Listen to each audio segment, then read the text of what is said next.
Muy buenas tardes para todos, señora presidenta. Colegas, esto es un debate que es de enorme importancia, el que ha traído hoy el Consejo de Bogotá y esta fecha del río, pues nos hace hablar de uno de los temas más estructurales de la ciudad. Muchas ciudades del mundo, pues no solamente surgen, sino que tienen muy buena parte de su actividad alrededor de sus ríos. Bogotá está un poco a espaldas de su río. Por supuesto que otros ríos al interior de la ciudad han sido claves en su desarrollo y alguna vez fueron muy importantes en su actividad. Lamentablemente varios, la mayoría, se han convertido en unos caños completamente muertos.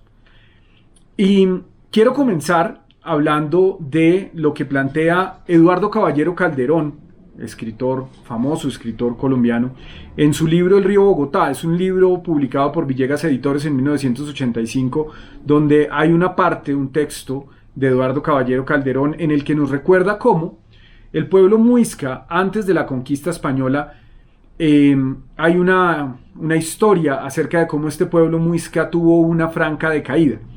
Se emborrachaban en el río, peleaban y actuaban en demasía, dice Eduardo Caballero, para referirse a los malos hábitos que había tomado ese pueblo muisca y había descuidado su compromiso con la naturaleza. Entonces el sol y la luna, Chía y Sué, los castigaron con fuertes lluvias y un frío implacable, y los muiscas tuvieron que refugiarse en la altura de las montañas para suplicar a los dioses que les levantara ese castigo. Y la forma en que los dioses levantaron ese castigo fue enviando a Bochica, que convirtió la laguna que había inundado la sabana en lo que hoy conocemos como el Salto de Tequendama. Y desde entonces, pues recuperaron, según cuenta esa leyenda, los muiscas su relación de fraternidad con el río.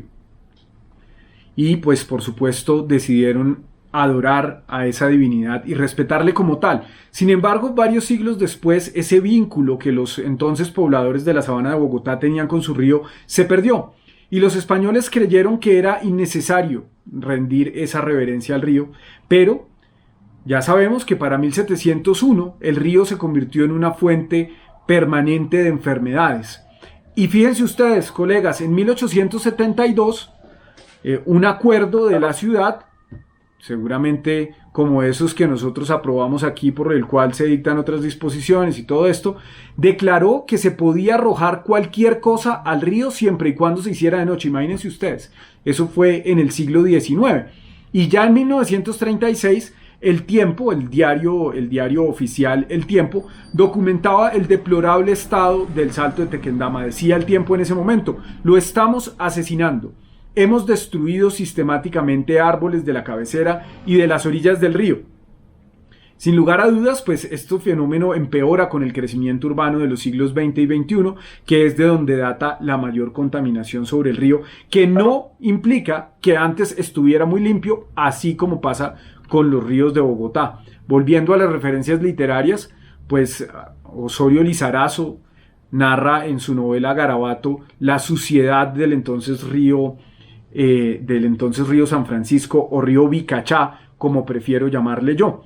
Y este debate está basado, para que sigamos avanzando en él, sobre unas investigaciones científicas bastante serias presentadas por el ingeniero Luis Alejandro Camacho de la Universidad de los Andes, que es quizás una de las personas que más ha estudiado el río Bogotá. Nos hubiera encantado poder extenderle una invitación al profesor Camacho, pero no fue posible hoy. Ojalá en otro momento podamos hacerlo, señora presidenta, porque es un académico que ha estudiado a fondo la historia de este río. Y él hace una comparación permanente con el río Támesis en Londres, y creo que vale la pena traerlo acá. Durante el siglo XIX, Londres era la ciudad más grande del planeta Tierra, era la capital del Imperio Británico, y ese desarrollo del capitalismo y del imperialismo británico pues condujo a tener una ciudad sumamente expandida a ambos lados del río y a una contaminación espantosa. En el siglo XIX se hizo un esfuerzo muy importante, además unos grandes logros de la ingeniería en el periodo victoriano, para desarrollar el sistema de alcantarillado de Londres. Y vemos aquí en la presentación una ilustración que me parece bastante diciente de lo que era en ese momento el Támesis, de la revista Punch, una revista que pues es bastante conocida, dio nombre por ahí a una programadora a la que no me voy a referir en este momento, pero la relación de los londinenses con su río en el siglo XIX pues era algo totalmente distinto a lo que es hoy. Era literalmente una alcantarilla a cielo abierto. Generaba epidemias de cólera y pues a pesar de los esfuerzos que se hicieron en el siglo XIX, no es sino hasta el siglo XX cuando realmente se logra limpiar el río Támesis. En el año 1957, el Museo de Historia Natural declaró que el río Támesis estaba biológicamente muerto. No tenía oxígeno a lo largo de varios kilómetros antes y después del puente de Londres. Y pasados los años 60, la posguerra, en fin, se hizo un esfuerzo muy importante para mejorar esos sistemas de drenaje que continuaron en los 70s y en los 80s con una preocupación enorme por los pesticidas y fertilizantes que ingresaban al río. Y a partir de entonces empezaron a regresar las especies. 125 especies de peces regresaron. Y dice una de las personas encargadas del río, el señor Chris Coote, para la BBC, escribe: si vuelves el río tan natural como sea posible, con agua limpia y flujos apropiados, verás que la comunidad regresa. Esto no ocurrió porque algunas personas criaron peces en cautiverio y los echaron al río. Los peces regresaron naturalmente. Y también fíjense ustedes, aquí vemos una foca muy simpática. También regresaron incluso los mamíferos marinos al río Támesis, que hoy es uno de los ríos de las grandes ciudades, a pesar de su tráfico, que es un tráfico bastante importante, uno de los ríos más limpios de las grandes ciudades del mundo. Y el doctor Camacho pone en evidencia que lo primero que se necesita para lograr el saneamiento de un cuerpo de agua como el río Bogotá, pues es comenzar de arriba hacia abajo.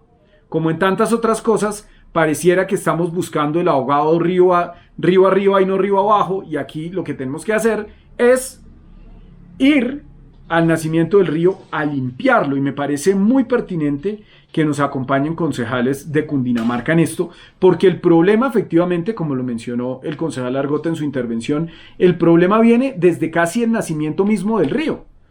En el páramo de Guacheneque, donde nace el río, pues está regio, divino, precioso, y llega prácticamente que al primer pueblo con el que se encuentra, Villapinzón.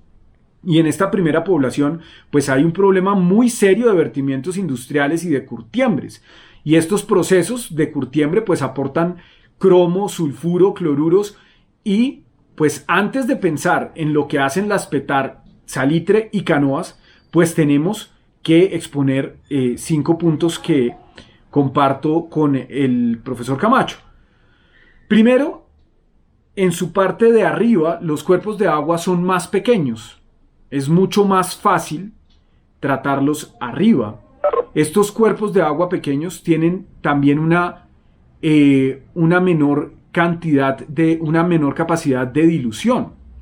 Estos ríos, cuando son pequeños, es mucho más fácil contaminarlos. Tienen baja dispersión longitudinal. Se reducen los beneficios ambientales desde aguas arriba, desde el comienzo mismo. Esto también produce un impacto permanente en la salud pública y, por supuesto, los costos de tratamiento aguas abajo son más altos.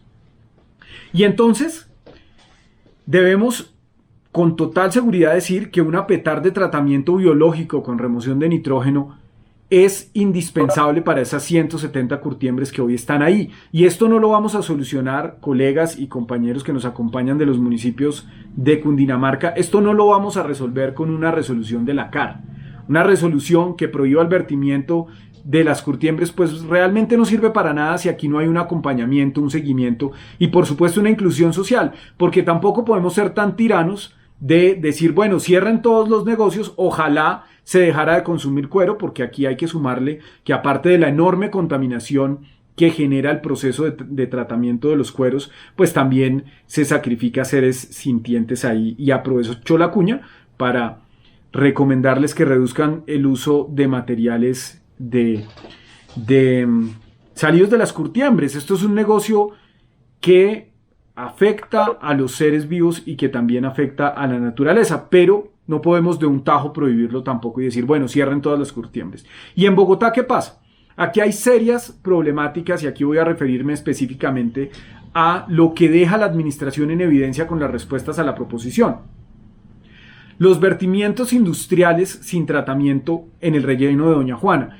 ¿Qué pasa con eso? Eso llega al río Tunjuelo y esto tiene unos indicadores de contaminación aún más elevados que los que podría tener un interceptor de aguas residuales.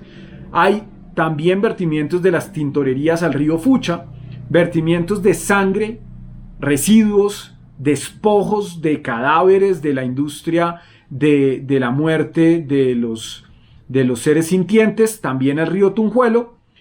Y bueno, pues varios estudios también llevados a cabo por el profesor Camacho, en quien nos basamos para esta intervención, evidencian que, como lo anotaba el concejal Celio Nieves, aquí hay un grave problema con los ríos de Bogotá. El río Fucha, el río Salitre, el río Tunjuelo y el río Torca llegan ya siendo anaerobios y pues desembocan estando muertos ya en el río Bogotá. Y esto es muy grave, señora gerente del acueducto, que espero se refiera a este tema en su respuesta. Estas afectaciones, que ya son bastante serias desde Villapinzón hasta Bogotá, pues cuando el río llega a Bogotá, los ríos que desembocan en él lo acaban de matar. En medio de los estudios que ha presentado este profesor de los Andes, hizo una simulación que me parece muy interesante, que vemos en esta diapositiva. Y aquí vemos desde arriba hacia abajo en la diapositiva cuál sería el nivel de un río limpio, sano, vivo, y cuál es el de un río muerto. La simulación aquí se hace con todo lo que está planeado, todas esas maravillas que nos han vendido las administraciones anteriores, ya en funcionamiento. Entonces, si tuviéramos además el río perfectamente limpio al llegar a Bogotá, cuando el río llega al norte, al noroccidente de Bogotá, en Suba, viene limpio como para que Peñalosa pudiera bañarse ahí como prometió que nos íbamos a bañar. Ya queda poco tiempo para alistar los vestidos de baño e ir a bañarnos al río Bogotá. Entonces, ese río llega limpio ahí, pero es tal la contaminación de los ríos bogotanos que volvería tras su paso por Bogotá a estar muerto. Ahí vemos que en la gráfica ese punto 2 es el punto de hipoxia y de ahí para abajo tenemos la anaerobia. El río estaría nuevamente muerto a pesar del aspetar, que nos cuestan más de 2.500 millones de dólares. Y la pregunta es muy concreta, colegas, y es si efectivamente esa gigantesca inversión del aspetar es suficiente para mejorar la calidad de agua del río y realmente recuperar ese río, que el río vuelva a vivir. Pareciera que no, porque si no solucionamos el problema con los ríos de Bogotá, pues básicamente no estamos haciendo nada. Y nos preocupa muchísimo que la empresa de acueducto en sus respuestas afirme que gracias a un estudio de 2003, imagínense ustedes, 2003, en 2003 la gente todavía le creía a Peñalosa y a Mocus, o sea, mucha agua ha corrido desde el año 2003. Esto es un estudio de hace 20 años y todavía la empresa de acueducto lo sigue utilizando y concluye que la intervención que curará todos los males del río Bogotá pues es la construcción de la Petar Canoas y la ampliación de la Petar Salitre. Y yo me pregunto si con la evidencia científica que se ha desarrollado aquí mismo en la ciudad, que es bastante concreta y bastante relevante y la traemos hoy al Consejo, la administración, estamos lamentablemente virtual, no puedo mirarla a los ojos, señora Arango, si usted realmente puede decirnos en la cara, mirándonos a los ojos, que estas dos Petar van a ser la solución para los problemas del río Bogotá.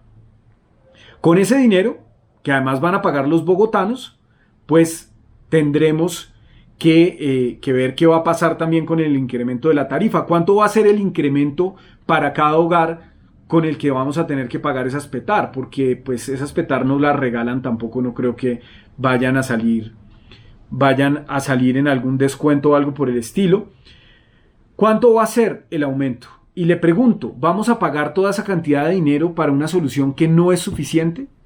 ¿Son suficientes esas dos plantas? ¿De dónde las vamos a pagar?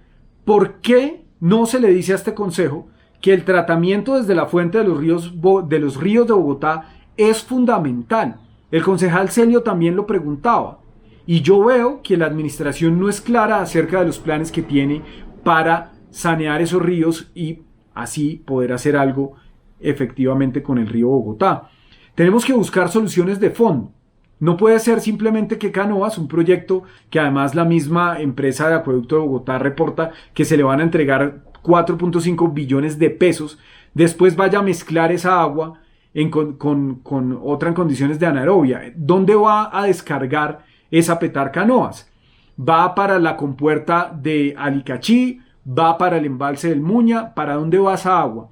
Y gerente, finalmente, quiero hacerle unas preguntas concretas y espero que nos dé respuestas, ojalá hoy mismo, si esta sesión lo permite. ¿Por qué no se han actualizado los modelos del río? ¿Por qué estamos trabajando con información de tan vieja data? Segunda pregunta, con las Petar Salitre y Canoas, ¿cuánto va a incrementarse el valor de la tarifa? Concretamente, ¿cuánto le va a costar esto a los bogotanos? Tercera, ¿por qué el avance de la Petar Canoas va tan lento? Pues ya sabemos que muchas obras en Colombia y en Bogotá pues parecen funcionar con unos tiempos bastante extraños, pero yo sí quiero que usted le dé una respuesta a este consejo sobre la lentitud de ese proyecto. Y ustedes, pues además en su respuesta, afirman que el contrato suscrito con la empresa Canoas en diciembre del 2018 tiene un plazo de ejecución de 44 meses.